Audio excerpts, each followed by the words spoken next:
अभी तक आपके अंदर इंसान दो पैदा हुए हैं कि नहीं, जिनमें से एक कहता है कि सुधर जाओ? दो पैदा हुए हैं कि नहीं? वो जो दूसरा बंदा है वो पैदा हो गया है आपके अंदर, जो कहता है कि बाज आ जाओ, सुधर जाओ। औलाद के लिए कुछ करने की ज़रूरत है, परेशान होने की ज़रूरत नहीं। औलाद से मोहब्बत करने की ज़रूरत है, औलाद के लिए अच्छे अच्छे काम करने की ज़रूरत है।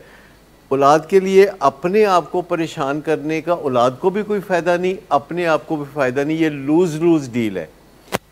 औलाद के लिए परेशान होने के लिए हम किसी को नहीं कहते, और आपको भी नहीं कहते कि इसलिए नशा छोड़ दें कि आपके अब्बा परेशान होते हैं।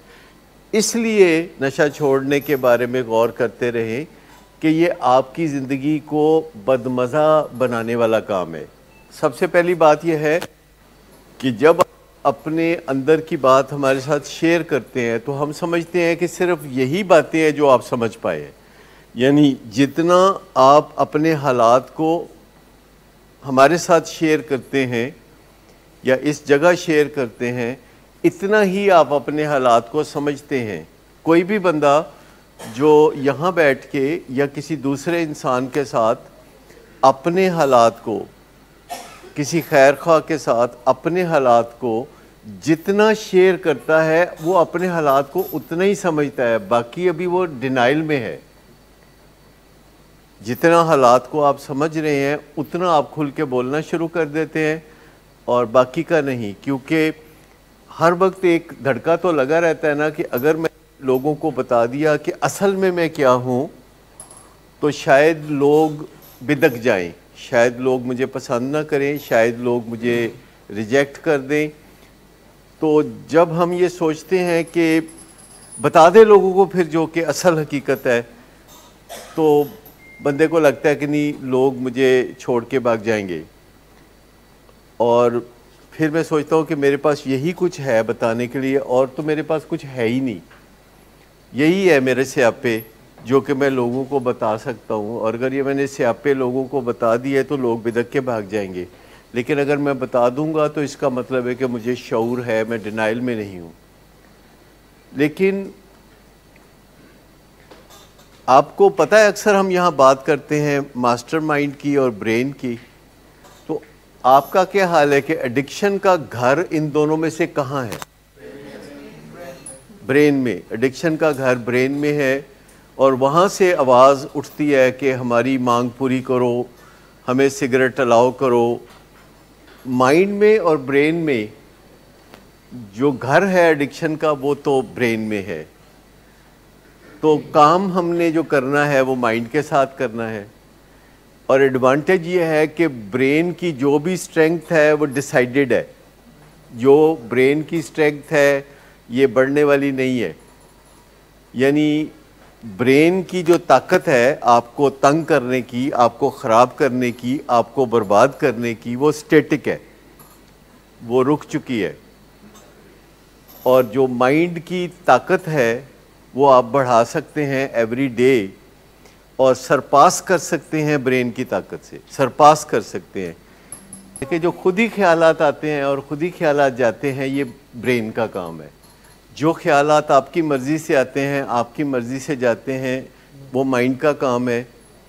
और अगर आपको विल पावर यूज़ नहीं करनी पड़ती अपनी ज़िंदगी में, विल पावर अगर आपको यूज़ नहीं करनी पड़ती, तो इसका मतलब है कि आपके माइंड में स्ट्रेंथ है। विल पावर हमें यूज़ करनी पड़ती है उस शॉर्टफॉल को पूरा करने के लिए जो माइंड में कमी होती है। अगर आपने रात को फैसला किया है सुबह मैं 6 बजे उठ के वॉक करने जाऊंगा, और 6 बजने में 2 मिनट पे आपकी आंख खुली है और आप you are all set to go, और आपको ज़ोर नहीं लगाना पड़ रहा, अपने आप को पुश नहीं करना पड़ रहा। अगर आपने 9 बजे दफ्तर जाना है और 9 बजने में 10 मिनट पे आप दफ्तर के दरवाजे पे होते हैं, और आपको अपने आप को पुश नहीं करना पड़ता, घर में आपको पुश करना पड़ता कि उठो, तैयार हो, दफ्तर जाओ, तो विल पावर अगर यूज़ नहीं करनी पड़ती तो आपका माइंड स्ट्रॉन्ग है। अगर आपको बहुत सी विल पावर यूज़ करनी पड़ती है और हर रोज़ अपने आप को मनाना पड़ता है कि दफ्तर जाओ, स्कूल जाओ, कॉलेज जाओ, यूनिवर्सिटी जाओ, अगर आपको मनाना पड़ता है और किसी भी वर्कर के लिए अपने काम पे पहुंचना अगर मुमकिन ना हो और वो रेगुलरली लेट आता हो, तो उस वर्कर को फारिग करने के लिए ये वजह काफ़ी है कि वो ये काम नहीं करना चाहता और उसको विल पावर के ज़ोर पे अपने आप को मना के लाना पड़ता है।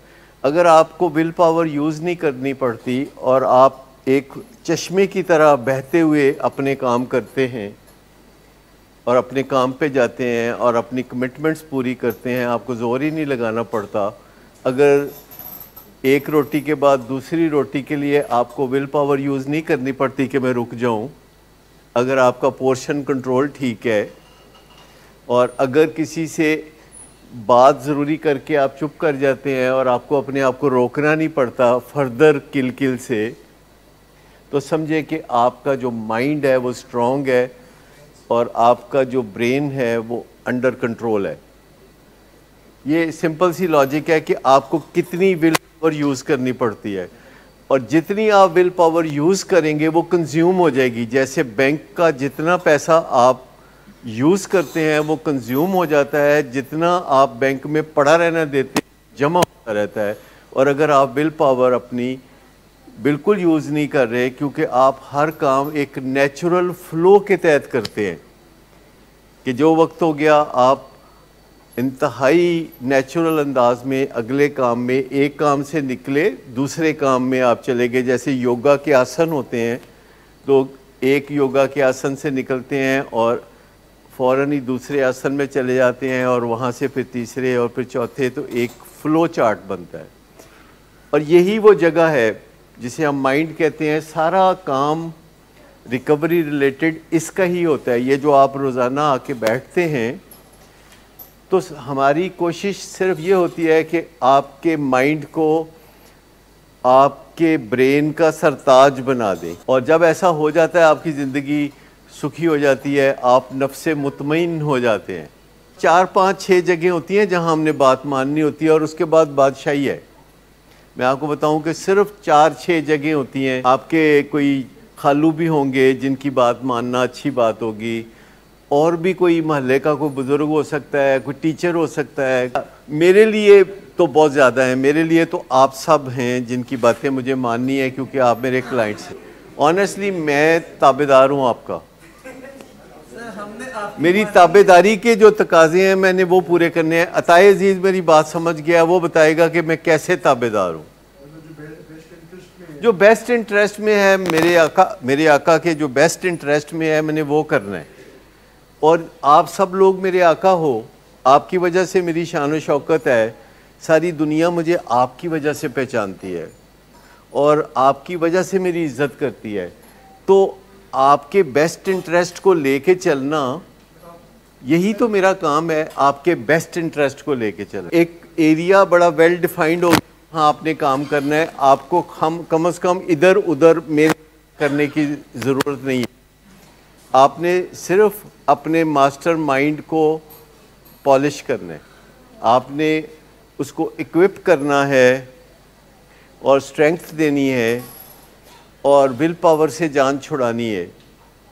विल पावर को जमा रखना है, ये सरमाया है कीमती, इसको रोज़ रोज़ खर्च नहीं करते। जितनी रोज़ नई विल पावर पैदा होती है उसमें से कुछ खर्च करते हैं, कुछ बचा लेते हैं। तो जो बचाएंगे वो कहाँ पर यूज़ करेंगे? जब भी किसी दिन बुरा वक्त आ गया तो कोई यूज़ करनी पड़े, तो बचत जो है बुरे वक्त के लिए होती है। मिसाल के तौर पर आपके पास विल पावर है जो आप कई दिन से यूज़ नहीं कर रहे और वो जमा हो रही है। एक दिन आपको एक स्लिपरी फ्रेंड मिल जाता है, चिकना दोस्त मिल जाता है, और वो दोस्त मिलता है किसी चिकनी जगह पे और स्लिपरी प्लेस पे, और वो जो चिकना दोस्त है चिकनी जगह पे मिलता है चिकने वक्त पर। चिकना वक्त कौन सा होता है? शाम का।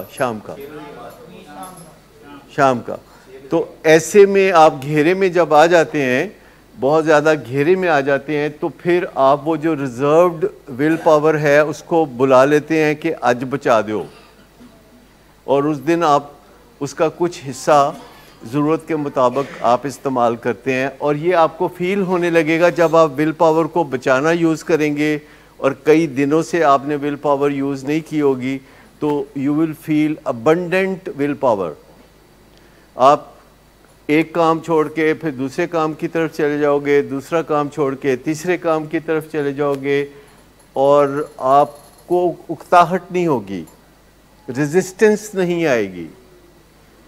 हमेशा याद रखें कि हमने जो काम करने होते हैं उनके अंदर रेजिस्टेंस होती है। जैसे कि स्टूडेंट्स हैं तो उनके कई सब्जेक्ट अच्छे होते हैं, कोई एक आध सब्जेक्ट होता है जब उसकी बारी आती है तो वो कहते हैं ये नहीं, ये फिर सही। इसी तरह आपकी ज़िंदगी में कुछ काम होते हैं जो कि आप बड़े शौक़ से करते हैं, पर कोई एक काम होता है करने वाला, आप कहते हैं ये नहीं करना मैंने, आपको वो ज़रा मुश्किल लगता है। आप अपने बच्चों में से कुछ बच्चों के साथ आसानी से डील कर लेते हैं, लेकिन जिसके साथ डील करने की ज़रूरत है आप कहते हैं फिर सही, इसको फिर सही। तो ये जो रेजिस्टेंस है जिसे आप विल पावर के ज़रिए कवर करते हैं, अगर आप सीख लें, पॉलिश कर लें अपने मास्टरमाइंड को, तो आपको इस रेजिस्टेंस का सामना नहीं होगा। आपके अंदर खौफ नहीं होंगे, आपके अंदर एंग्जाइटी नहीं होगी, आपके अंदर ये मसाइल नहीं होंगे।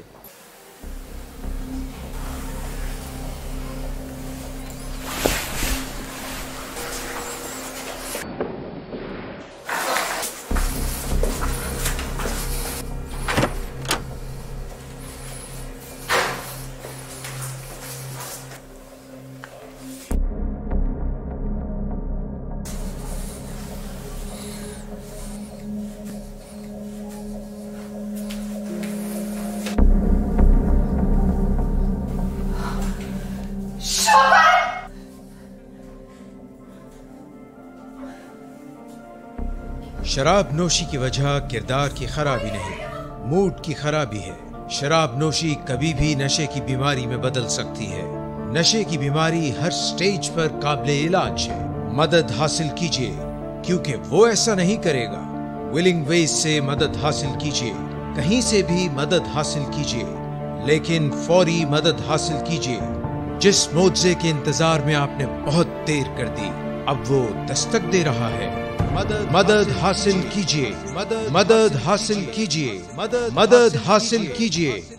जो इंसान का डर होता है ना, जो इंसान का डर होता है वो सच साबित हो जाता है, क्योंकि डर एक इतना स्ट्रॉन्ग इमोशन है कि अगर किसी बंदे को ये डर हो कि उसकी गाड़ी का एक्सीडेंट हो जाएगा तो फिर हो जाएगा, क्योंकि उसका ज़हन हर वक्त एक्सीडेंट के बारे में सोचता रहेगा और उसका दिमाग समझेगा कि वो एक्सीडेंट चाहता है, क्योंकि जो चीज़ हम ख्याल में बसाए रखते हैं दिमाग समझता है कि ये चीज़ मेरा मालिक चाहता है। क्योंकि जो इमेज हमारे दिमाग में होता है, हमारा दिमाग समझता है कि वही हम चाहते हैं। सो अपने इमेज को करेक्ट करना ज़रूरी है। हम वही कुछ बन जाते हैं जो हम सोचते रहते हैं। ये खौफ जो है ना कि मैं इंडोर हो जाऊंगा, ये निकाल दें ज़हन से। इस खौफ के तहत कोई काम नहीं करना। ये जो एम्प्टीनेस है, ये जो खालीपन है, इसको भरने की ज़रूरत है।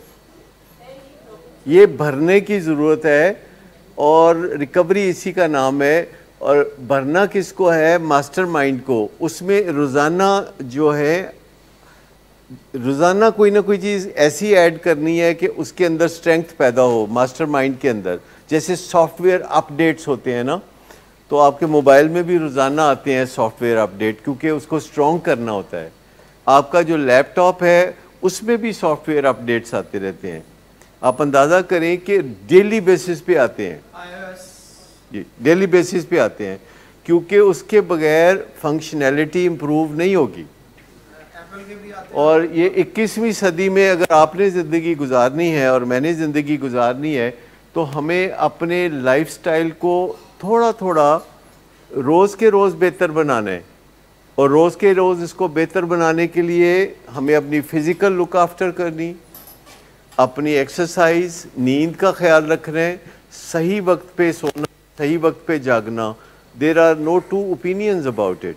मुझे बताएं कि कोई इसमें है कोई झगड़े वाली बात? जितना कोई अडल्ट होता है ना, उतना ही वो अपनी मर्जियां छोड़ देता है और कायदे कानून के मुताबिक चलना शुरू कर देता है। आपने कितने बुजुर्गों को देखा है कि जो रेड लाइट क्रॉस कर जाते हैं? बहुत कम ना। तो वो तो बहुत मालदार लोग होते हैं, बड़ी बड़ी गाड़ियां होती हैं। कितनी आपने मर्सिडीज को देखा है कि जो कि रेड लाइट क्रॉस कर जाए? जी, ऐसा बहुत कम है ना चांस होने का। तो जितने बाख्तियार लोग हैं वो क्या करते हैं? वो रूल्स एंड रेगुलेशंस को फॉलो करते हैं। They do the right thing. तो ये निशानी नहीं है कि मैं उन 26 साल का हो गया हूं तो मैं सिगरेट पींदे हो। मतलब जो यूनिवर्सल ट्रूथ हैं उनके बारे में लड़ना मुनासिब नहीं है। हाँ, आप ये कह सकते हैं कि जी मैं मानता हूँ आपकी बात, 2 + 2 4 होते हैं, पर मुझसे होता नहीं है। मैं मानता हूँ आपकी बात कि मुझे 10 बजे सोना चाहिए, पर मुझसे 10 बजे सोया नहीं जाता। Please help me. कोई मदद मांग ले उनके साथ कि चलो लोरी सुना दें, आपके अब्बा लोरी सुना दें आपको, या कोई ऐसा कोई आपकी खिदमत करें।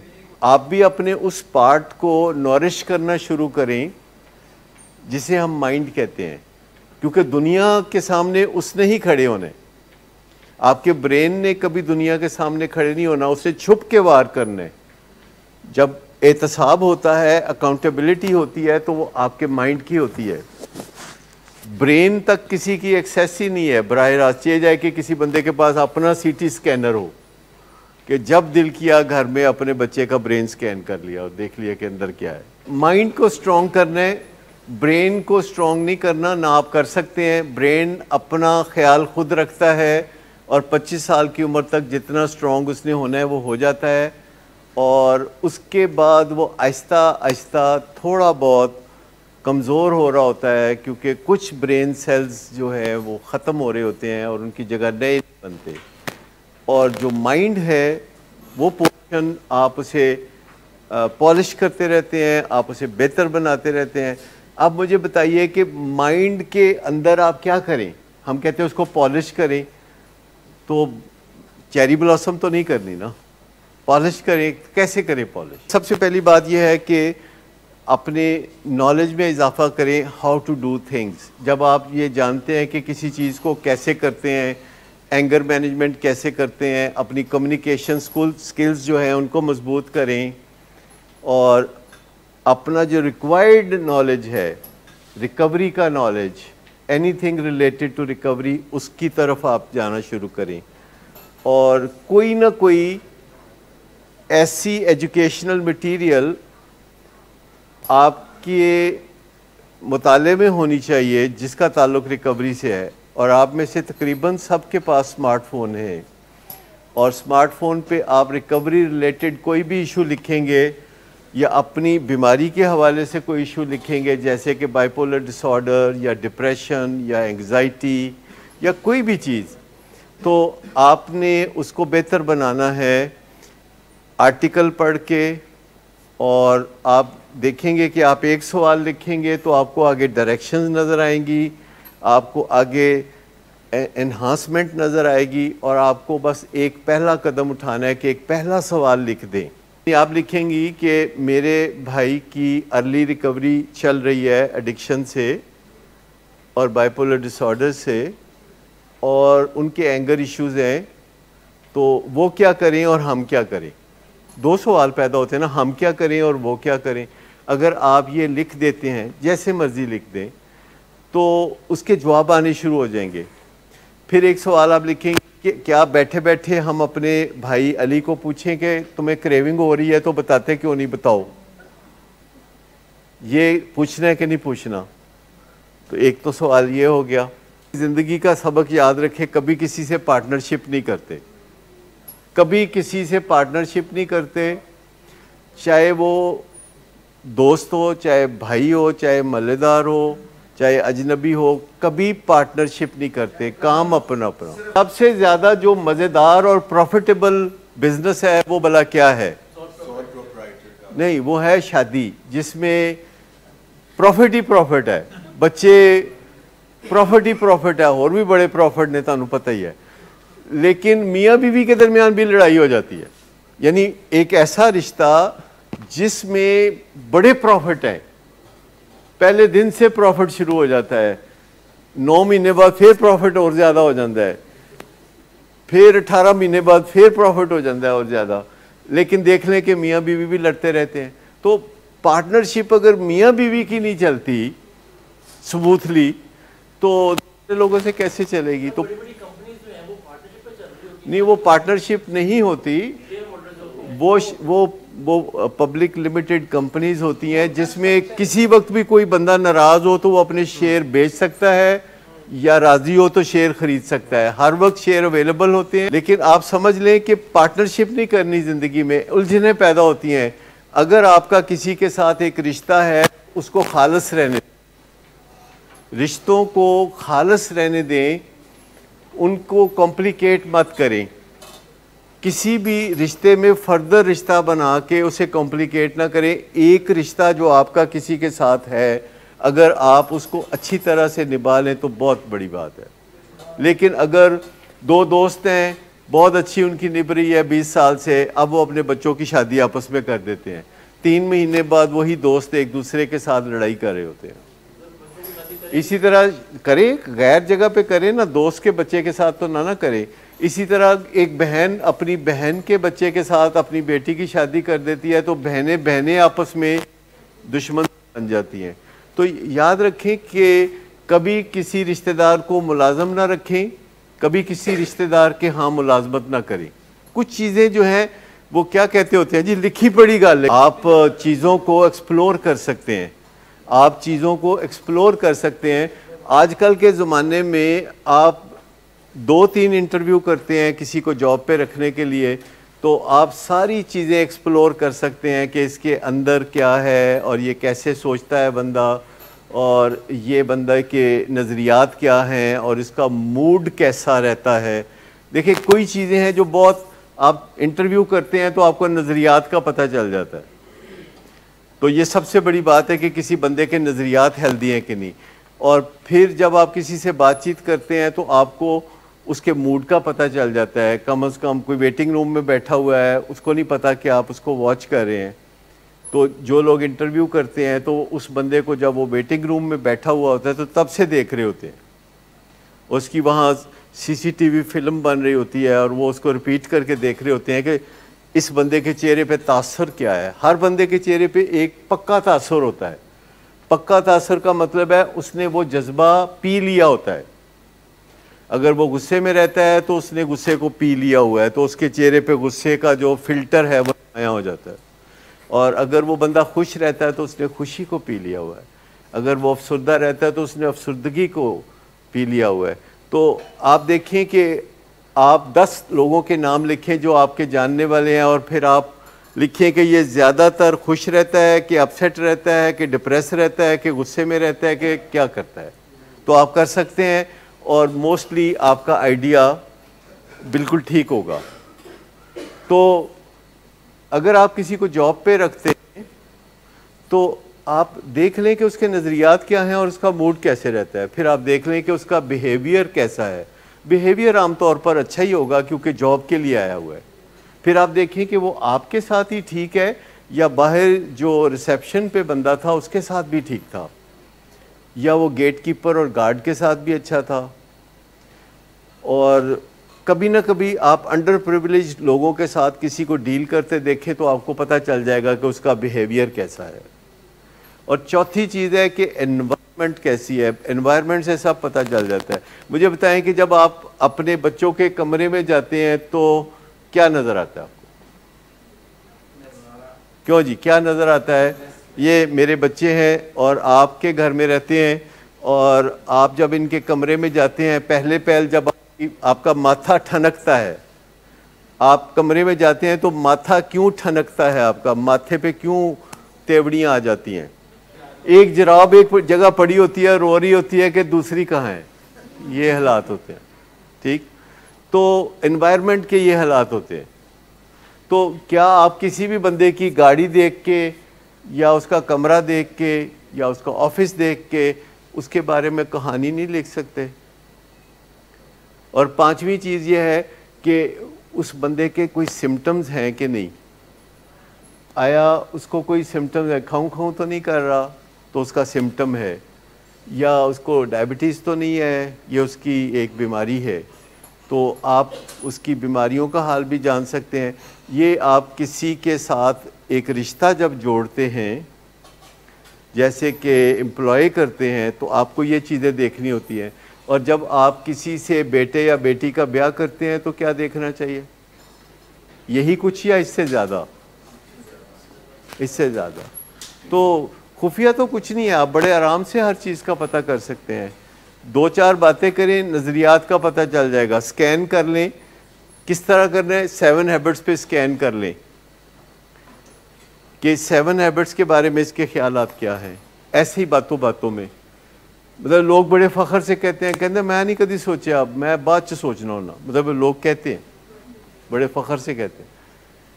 हम कहते हैं begin with the and in mind, वो कहते हैं नहीं मैं बाद च सोचना। इसी तरह जिम्मेदारियां उठाने के बारे में, क्या प्रोएक्टिव है बंदा या आवाज़ें मारता है किसी को कि मुझे गिलास पानी का दे दो, तो ये आप आसानी से पता कर सकते हैं। तो कोई चीज़ खुफिया नहीं है आज के ज़माने में, 21वीं सदी में कोई चीज़ खुफिया नहीं है। आप किसी के फेसबुक पे चले जाओ, थोड़ी देर में आपको पता चल जाएगा कि वो बंदा क्या सोचता है, क्या नहीं सोचता, उसके ख्यालात कैसे हैं, वगैरह वगैरह।